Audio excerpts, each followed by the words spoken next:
they don't see them anywhere. Correct. But I have to, put the mirror back in them and say, your sex, women, you have led this, you have driven this, you have so driven men underground that they've just decided they're checking out.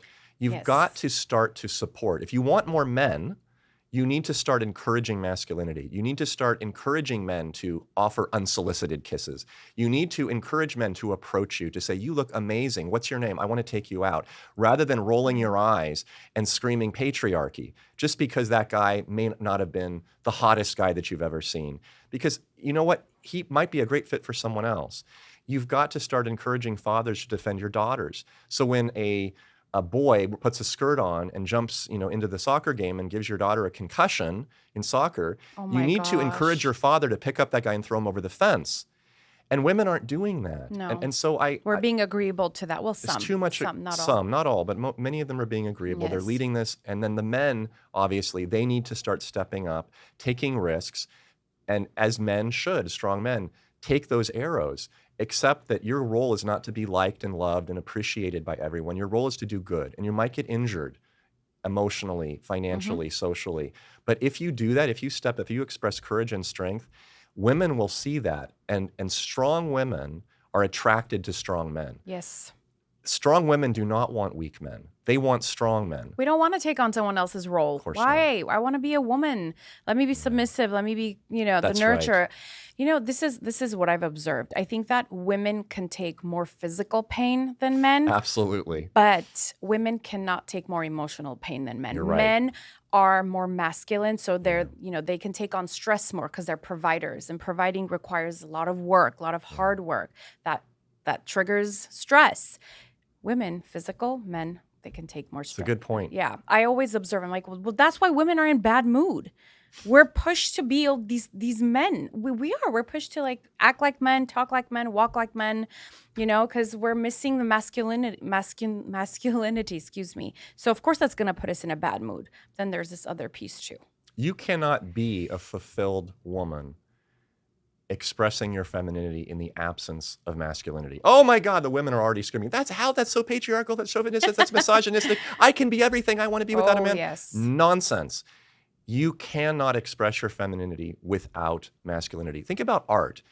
You can't express light without having a shadow, right? Mm-hmm. You need to have that contrast. That's just almost like laws of physics, laws of biology. This foolish notion that feminists push that you can become more of a woman by simply turning your backs on men and grabbing, stealing, inculcating the qualities that you admire or envious of in men is a lie. It will actually make you less of a woman. It'll certainly make you less happy. Very unhappy. It will prevent you from being able to surrender and fall into the strength of a male embrace, which is what is the most gratifying part of being a woman. I firmly believe, whether a woman will admit it or not, I know this is true psychologically, that every woman at some level, whether it's conscious, semi-conscious, or unconscious, every woman has a fantasy of surrendering to a strong man in the context of safety.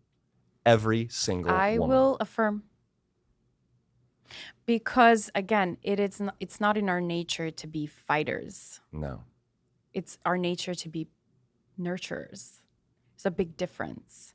And when you're placed in that position outside of your role, it's a lot for a woman to handle. Emotionally, we get overwhelmed. And yeah.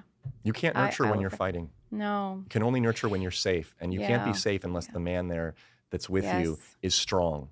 A weak man will not provide you with a sense of safety. And if you don't feel safe, again, feel is important here. If you don't feel safe, you will not act in a nurturing way. And then you will not feel feminine, and you will not feel that you're a woman, and you will be bitter and angry and envious and nasty, and you will push people away. I see this so often that it's not even a theory for me anymore. It's so clear. I have met so many women above 40 in their 50s, early 50s, full on depression. Yeah. And it makes me so angry that this kind of behavior, like, oh, go after your career, only your career, so who cares? Don't be a stay-home mom. Screw that. Why is that important? That's not important. that makes me so angry because I see what it does to You women. see the consequences There of is that the lie. consequence. It is a lie. It's a lie that's, these young girls are being brainwashed at schools because of this idea. What is this? No. How many women have you met in their 50s that are like, oh my gosh, I regret not getting married? I have literally met 2 women like this. Full on depression, just sad, home. And you know what happens? They become psychologically messed up too. They do. It's They not do. only let's talk about the aftermath of that too. What happens when you don't have a partner, when you don't have any meaningful conversations? Who are you gonna talk to? Your cats in your 4 walls? What is that? But then somebody will come and argue and say, well, you have friends. Well, your friends don't go home with you. They don't cuddle with you. That's right. You know how good it feels when you're making homemade sourdough and then you give it to your family to eat with a meal that you've made, and your husband kisses your hand and says, this was delicious. And your child says, Mom, can you make this again? I don't know, I get emotional just saying that, but that's the most meaningful thing, that it's God-given. That provides a far more powerful experience Yes. than your boss Yes. acknowledging you at the board meeting for having written a great report. Yes, and giving you a raise. And giving you a raise. I feel needed. Yeah. And when I feel needed, I feel that's purposeful. That's your purpose. I would challenge any woman who has had that experience that you just described to deny its importance and to argue that their sense of purpose, meaning, and value in their life is more fulfilled by the accolades they received in their From a work stranger. life.